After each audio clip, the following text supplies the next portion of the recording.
ஈவிகம வச்சு உன்னை ஜெயிக்க வச்சது நானு. என்ன விட்டு வேற பக்கம் போகுறியா நீனு? விடுவேனா உன்னை சும்மா விடுவேனா?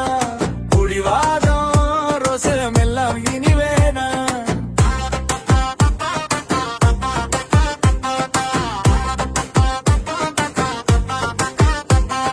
தேர்தல் வர பேசினது வெற்றிக்கான வசனம். தேர்தலுக்கு பின்னால எங்களோட வரணும். வாசிசத்தில் கலப்பதுதான் நடிகனுக்கு வேலை. வேற பக்கம் போறது நான் நறுக்கிடுவோம் வாழ. இவியம்ம வச்சு உன்னை ஜெயிக்க வச்சது நானு. என்ன